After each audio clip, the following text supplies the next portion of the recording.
ফস করে আটকাইবেন, আটকায় পাট্টো মেরে দিয়েই ফস করে নিয়ে এসে আটকা হয়ে যায়। এইভাবে যদি আপনি কাকা ঘটনা হচ্ছে যে এলা কথা বলা যাবে আপনার সাথে? বলবেন, মন খারাপ করা যাবে না, রাগ আরুগাও যাবে না, আগে বোঝা লাগবে বিষয়টা। ঠিক, বাংলাদেশের পরিস্থিতি খুবই খারাপ।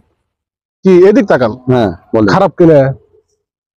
খারাপ মানে তো বোঝা যাইতেছে। এখন ঘটনা হচ্ছে যে আমাদের দেশে আমরা একটা কার্যকলাপ শুরু করছি যেটা বিদেশে প্রচলিত, আমাদের দেশে এখন আইসে নাই।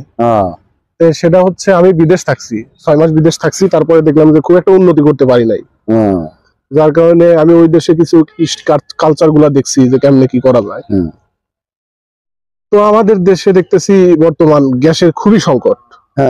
সাপ্লাই গ্যাস কিন্তু আর পাওয়া যায় না, আর দেখা যায় যে বোতল গ্যাস কিনতে গেলেও ওরকম প্রচুর টাকা, 1700, 1600, 1700, 1500 টাকার নিচে গ্যাসই নাই। তো আমরা চিন্তা করছি যে গ্যাস আমরা তৈরি করবো, বুঝছেন? আপনিও চাইলে কিন্তু গ্যাস তৈরি করতে পারেন।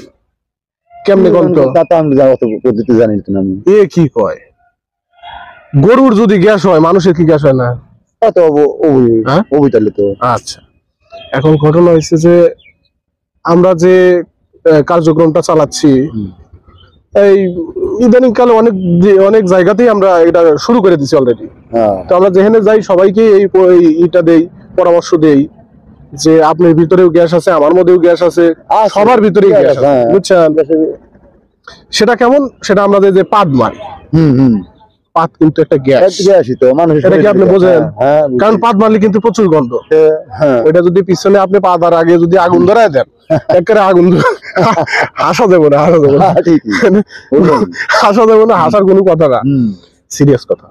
এখন ঘটনা হয়েছে যে আপনি যদি আমাদেরকে এই আমাদের কার্যক্রম, এই সংস্থার সাথে আপনি যদি একটু হেল্প করেন, সাহায্য করেন, তাহলে কিন্তু দেশটা একটু হলেও কিছু আর্থিকভাবে উন্নত হবো। যেমন আপনি একটু গ্যাস তৈরি করলেন, আপনার পরিবার থেকে গ্যাস তৈরি করলো, এটা কিন্তু সম্ভব।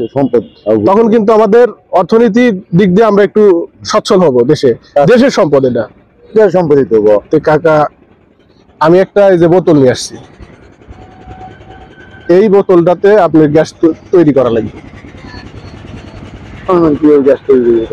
সুন্দর করে এবারে খুলবেন, খুলে যখনই আপনার মনে করেন যে বায়ু আসবো, বায়ুটা খপ করে এবারে আটকা দিবেন, আসা যাবো না, আটকা দিয়ে ফস করে এরকম করে মনে করেন যে আটকা হারাইলেন না, তাহলে এর ভিতরে বায়ুটা জমা হইলো,